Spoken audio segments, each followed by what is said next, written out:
अगर आपका भी बहुत ज़्यादा हेयर फॉल होता है, आप थकान और कमज़ोरी महसूस करते हैं या फिर आपकी सांस फूलने लगती है, अचानक से आपका ब्लड प्रेशर या ब्लड शुगर काफ़ी लो हो जाता है जिसके कारण आपकी आँखों के आगे अंधेरा छा जाता है, तो यह सब आपके खून में आयरन की कमी के कारण हो सकता है।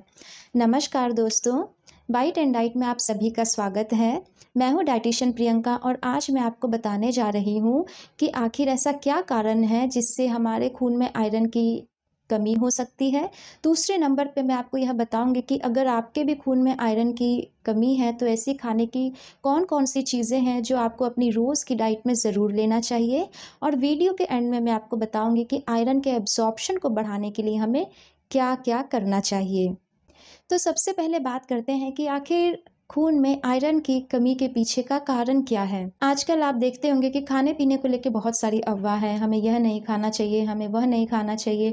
अभी हाल ही में मैंने एक वीडियो पोस्ट की है जिसमें मैंने आपको यह बताया है कि बहुत सारे ऐसे लोग हैं जो इस बात को प्रमोट करते हैं कि हमें सफ़ेद नमक नहीं खाना चाहिए, उसकी जगह हमें सेंधा नमक ही लेना चाहिए। लेकिन यह भी एक अफवाह है, क्योंकि अगर आप सफ़ेद नमक बंद करके सिर्फ सेंधा नमक लेते हैं तो आपको थायराइड की प्रॉब्लम हो सकती है। अगर आपने यह वीडियो नहीं देखी है तो मैंने इसका लिंक डिस्क्रिप्शन बॉक्स में शेयर कर दिया है, आप जाने से पहले एक बार उसे ज़रूर चेक कर लीजिएगा।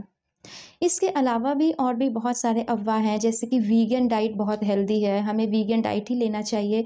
तो जब हम इस तरह की रेस्ट्रिक्टिव डाइट लेते हैं तो हमारे पास खाने पीने के विकल्प बहुत ही कम हो जाते हैं। हम क्या खाते हैं? रोटी, सब्ज़ी, चाय, कॉफ़ी, बिस्किट, नमकीन, बस हमारे पास इतना ही खाने का सामान रह जाता है। मैं एक साधारण सी बात बोलती हूँ, कम खाना मतलब कम न्यूट्रिशन। और आपके खाने में जितनी ज़्यादा वैरायटी होगी उतना ज़्यादा आप खाने से न्यूट्रिशन ले पाएंगे। तो अगली बार से अगर आपको भी कोई इस तरह की बातें बताता है तो आप उसे बोल सकते हैं कि नहीं, ऐसा नहीं है, यह बिल्कुल गलत है। लेकिन इसके लिए ज़रूरी है कि आप हमारे चैनल को सब्सक्राइब करें ताकि आप तक इस तरह के इन्फॉर्मेटिव वीडियो आती रहे और अगली बार आप भी किसी अफवाह का शिकार ना हो। और इस तरह से हमने देखा कि अगर हम एक तरह की रेस्ट्रिक्टिव डाइट फ़ॉलो करते हैं, जैसे कि वीगन डाइट फ़ॉलो करते हैं, या हम खुद से अपना वेट कम करना चाह रहे हैं, तो वैसे में भी हम खाने में बहुत सी चीज़ें लेना बंद कर देते हैं और यह खून में आयरन की कमी का सबसे बड़ा कारण है। और मैं इसीलिए हमेशा आप सभी को यह बात ज़रूर समझाती हूँ कि अगर आप अपना वज़न कम करना चाहते हैं तो हमेशा किसी डाइटिशियन की हेल्प से ही डाइट प्लान बनवाइए और उसी प्लान को फ़ॉलो करते हुए आप अपना वेट कम कीजिए, ताकि आप सिर्फ अपना वेट कम करो, आपके शरीर में किसी भी तरह की कोई डेफिशिएंसी ना हो। अब हम बात करते हैं कि अगर आपके खून में आयरन की कमी है तो वैसी कौन-कौन सी खाने की चीज़ें हैं जिसे आपको अपनी रोज़ की डाइट में ज़रूर लेना चाहिए। आयरन सबसे ज़्यादा पाया जाता है चूड़ा यानी पोहा में, कुट्टू के आटे में, बाजरे के आटे में, काले चने में, सोयाबीन में, हरी पत्तेदार सब्जियाँ जैसे चने का साग, सरसों का साग, मूली के पत्तों में। इसके अलावा आयरन पाया जाता है कच्चे केले और किशमिश में। और इसीलिए अगर आपके खून में आयरन की कमी है तो आपको इस तरह की चीज़ें अपनी रोज़ की डाइट में ज़रूर लेनी चाहिए। अब हम बात करते हैं कि आखिर इन चीज़ों को हम अपनी रोज़ की डाइट में कैसे इंक्लूड कर सकते हैं, क्योंकि हमारे खाने पीने का जो सबसे बड़ा हिस्सा है वह अनाज का होता है और इसीलिए आयरन रिच अनाज को अपनी डाइट में सबसे पहले ऐड कीजिए। आप नाश्ते में पोहा ले सकते हैं, दही चूड़ा ले सकते हैं, कुट्टू के आटे का चीला बना करके ले सकते हैं।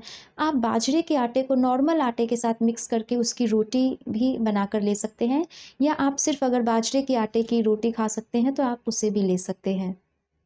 इसके अलावा जो भी मौसम की सब्जियां हों, जैसे कि अगर लाल साग का मौसम है तो आप लाल साग लीजिए।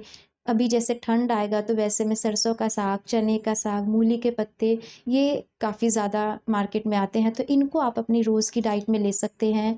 अगर आपको शाम को भूख लग जाती है तो वैसे में आप हमेशा अपने साथ भुने चने और किशमिश रखिए और इसे आप एज़ ए स्नैक ले सकते हैं। तो इस तरह से जब आप इन चीज़ों को अपनी रोज़ की डाइट में लेंगे तो धीरे धीरे आपके शरीर में जो आयरन की कमी है वह दूर होने लगेगी। अब हमने आयरन रिच फूड तो अपनी रोज़ की डाइट में इंक्लूड कर ली। अब हम बात करते हैं कि आयरन के एब्जॉर्प्शन को बढ़ाने के लिए हमें क्या करना चाहिए।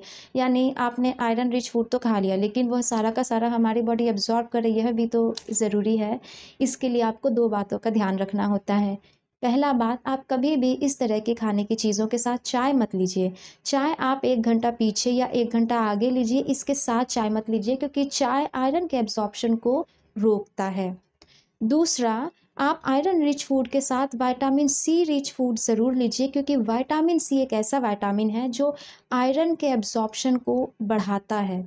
और इसके लिए आपको जानना होगा कि वैसे खाने की कौन-कौन सी चीज़ें हैं जिसमें भरपूर मात्रा में विटामिन सी पाया जाता है, और इसके लिए आपको हमारी नेक्स्ट वीडियो का वेट करना होगा। अगर आपको मेरी यह वीडियो इन्फॉर्मेटिव लगती है तो जाने से पहले इसे एक बार लाइक ज़रूर कीजिए और इसे ज़्यादा से ज़्यादा शेयर कीजिए, ताकि हर किसी को एक सही जानकारी मिल सके और अगली बार आप फिर से किसी अफ़वाह का शिकार ना हो। Thank you very much for watching my video.